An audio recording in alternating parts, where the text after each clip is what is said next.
And in years past, we used to always enjoy walking out onto the jetty and watching the fishing boats, and we just saw a Coast Guard 47 go by, but now too many dumb Instagrammers and the jetty has to be closed. Wah wah.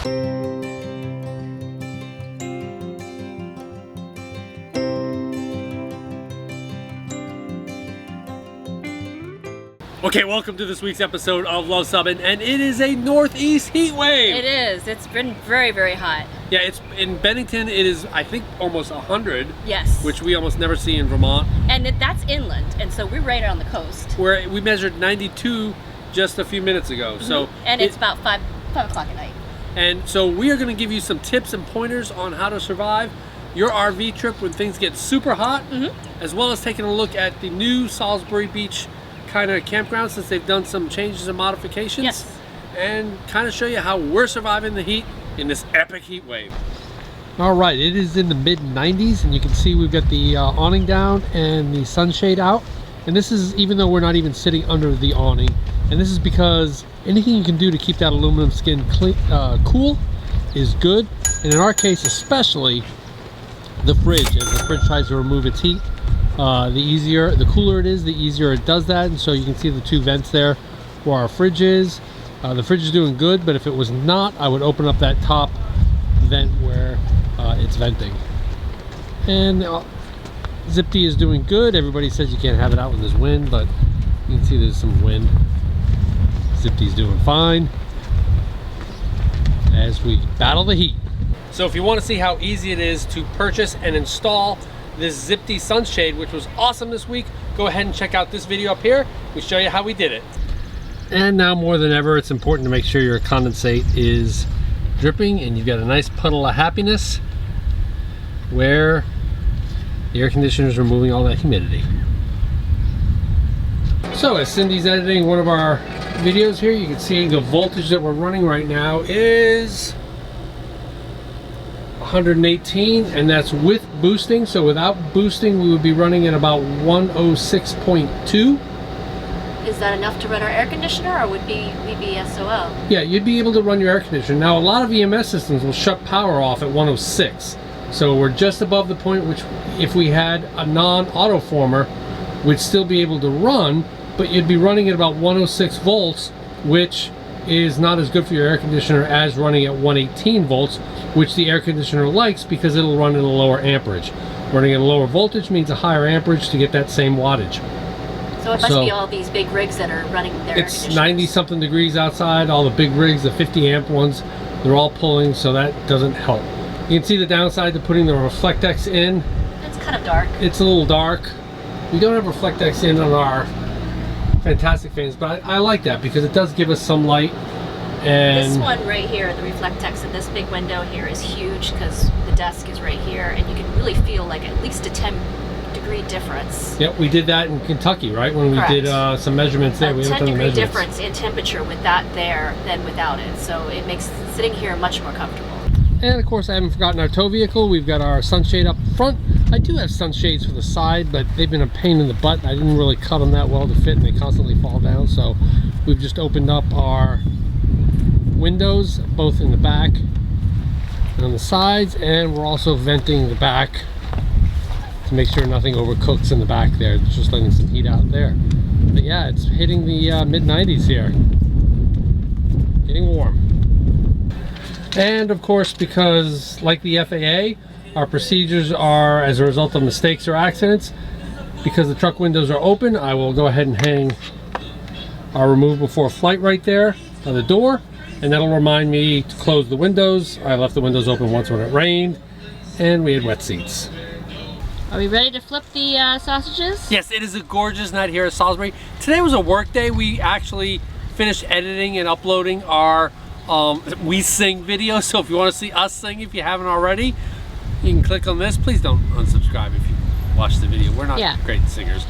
But we're doing some Fenway Franks from the Sausage King out at Fenway, and one of my greatest memories ever of recent times was grilling these same sausages on our narrow boat on the Erie Canal. And you can check out that video up here as well. So we're enjoying that, reliving that. Oh yeah, dog, look at those things. Oh my goodness. That dog can hunt right there. That's looking pretty good, right? Yep, these are uncooked sausages, so we go 5 minutes per side.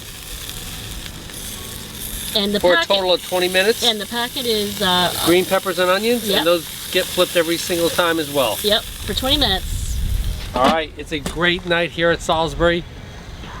This is a very traditional Massachusetts kind of street food where you have the sausage and the peppers and the onions, and the fries just kind of are a great aside to it. Yeah, I don't even think we need to do a taste test. I think this is gonna be fantastic. That just looks delicious. We got our Hawaiian music playing. Yep. Based upon our music video. Yep. This will be fantastic, and we're looking forward to it. Cheers. So good morning. How are we handling the heat this morning? Checking out the beach. It's a little bit more crowded than it was up in New Hampshire when we were there in May. It's a nice hot day in June. Water feels about 7 degrees, so it's feeling good.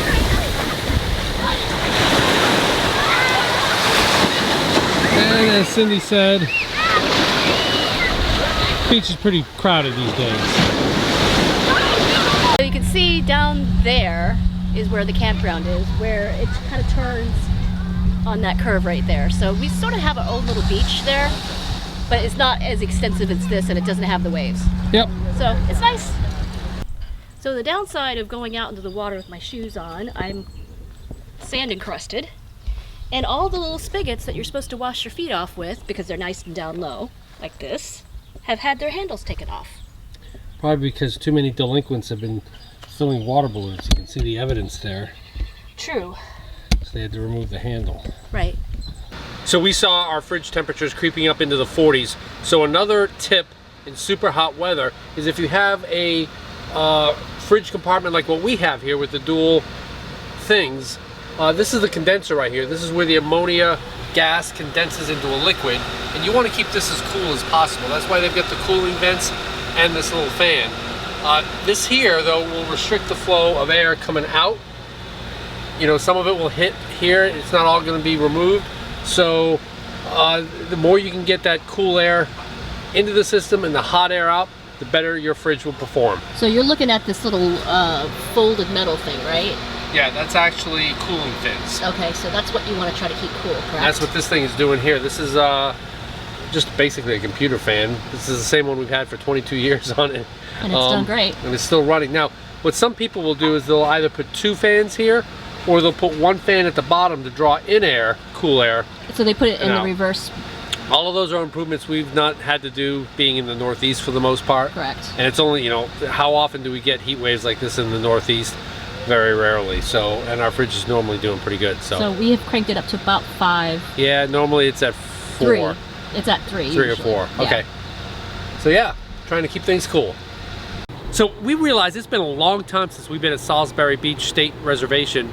And actually we've only been here once since creating our YouTube channel, and it was really kind of a miserable day. So as I said before, this was a campground we used to come to at least twice a year. Every year since we owned it. You know, I went back and looked at my book. The first time we ever came here was September 20th, 2002. So only about 6 months after we bought the Airstream originally, and we've been coming twice a year. And of course you can see here from this price list, this is why we don't come here. Massachusetts does not want out-of-staters at their state parks. But the last time we were here was in 2019, I think. Yeah, well, yes. And that was for our fall business meeting, and our club has stopped bringing our fall business meeting just here. Because of the prices. Because of the pricing for out-of-staters. Yes. All right, so let's take a look at some of the improvements. You know, Salisbury was always known for having very lengthy hookups. For the water. There would only be 1 water hookup per 4 rigs. So oftentimes you had to have at least 50 feet. You can see now they have 1 water hookup for each of the rigs. So, you know, my 50 feet was more than enough. It's probably less than 25 feet away, so a single hose. Looks like most folks have a single hose. You can see our neighbor here. Yep. Water pressure was around 40 psi, so no need to reduce, and the total dissolved solids was like at 265. So, okay. You know, not great. Also, power. This is an example of when you need at least a little bit more than your 25-foot cord because you can see I have the extension cord. And of course, our extension cord is sized to the proper size for our 30 amp rig. You can't just use those orange like garage extension cords, exterior extension cords, because that'll overheat the cord. But this cord here is good for the 30 amp if you get a 50 amp rig. Just like this guy over here, the bigger cord that you can see coming out of his back. He's pretty close, so he's got the big 50 amp cord there. Yeah. We are boosting. We talked about that earlier, so that's a good thing for our air conditioner as it's running at about 118 volts. It'd be running at about 106.3 or so. Right, which is borderline. It is 50, 30, and 20 amp services here. So each rig has their own little pedestal, whereby before it was just, again, you kind of really had, there were a lot fewer of these pedestals, but you can see how they run just all right down the road there. And that's a big improvement. Yes.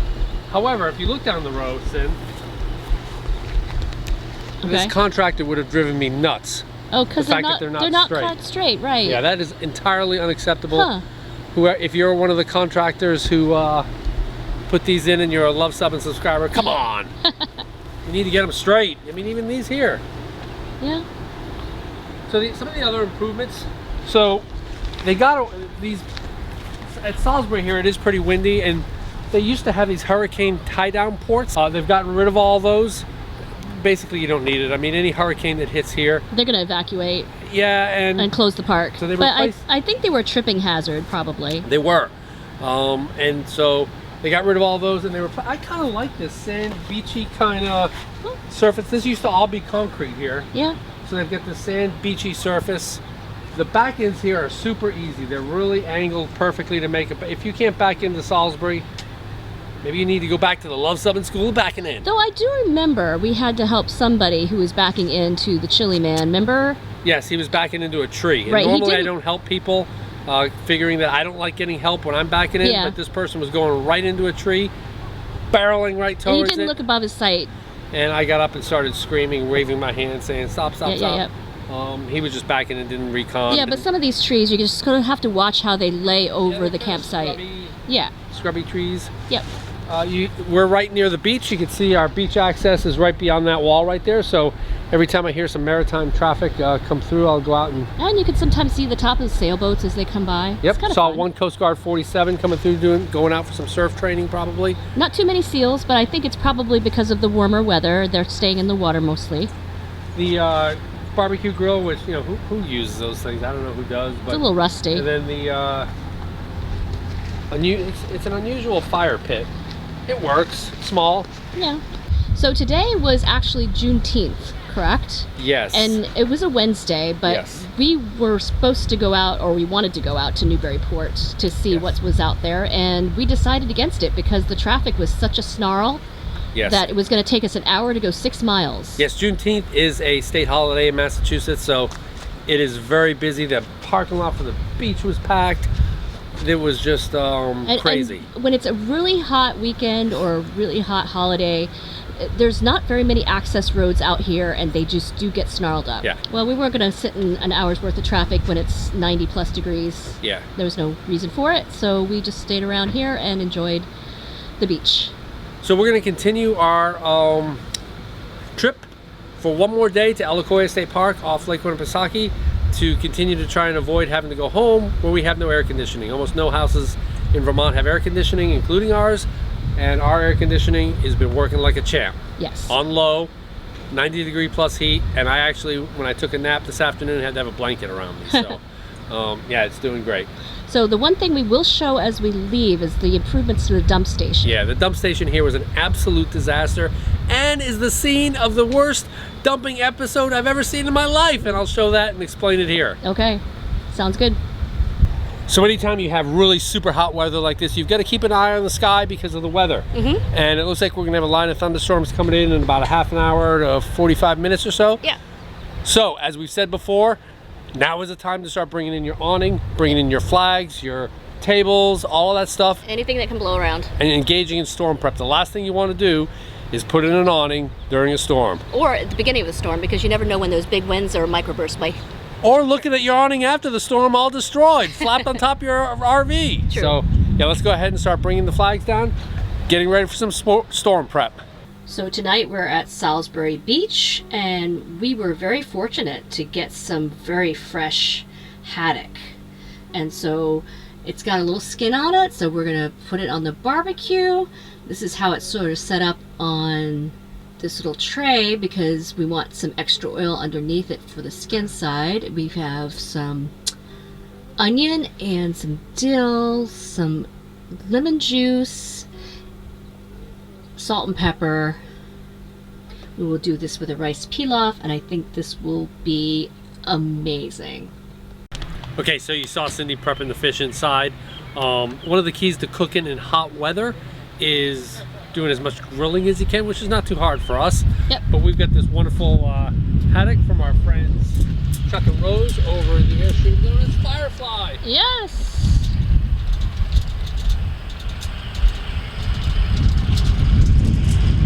So they were kind enough to give us this. Yep.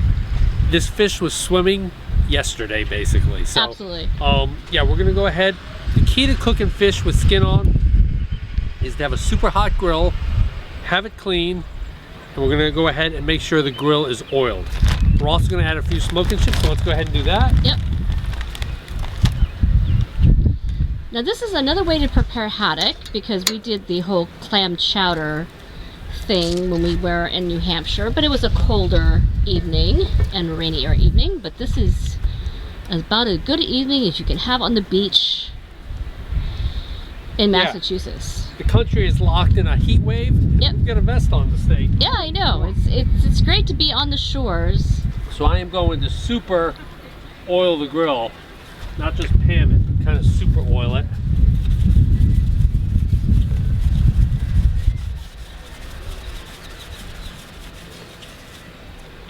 All right, fish is gonna go on. And it'll cook fairly quickly, probably about in 8 minutes. That looks great.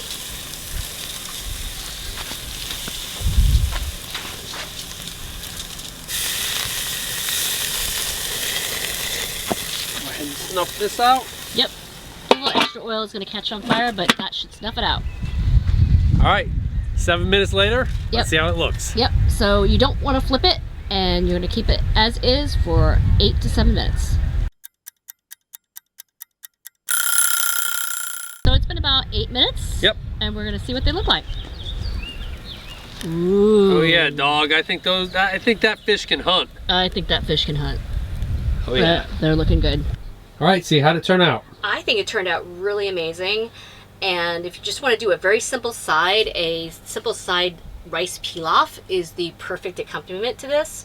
It uses the same ingredients. So I use the lemon juice and the lemon zest for the rice pilaf. I use the lemon juice and the lemon zest for the fish. So it complements each other, and I think it comes out really well. So I'm gonna try a bite. Really, really good.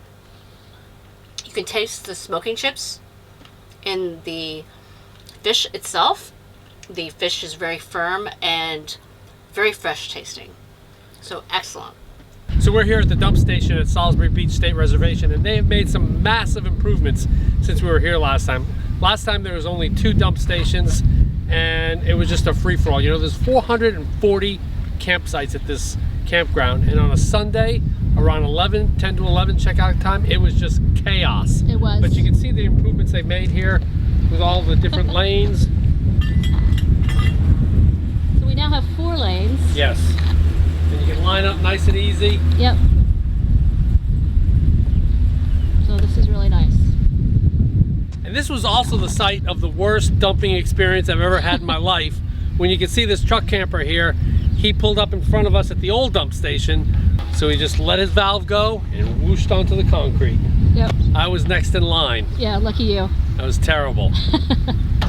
Okay, so our final tip for beating the heat in your RV is if there's any way you can stay by the water, do so. Whether it's a lake or whether it's a beach, and just enjoy the views like Mount Washington back there. Yeah, the motor vessel Mount Washington is sailing behind us. That's 274 feet sailing on Lake Winnipesaukee. Correct.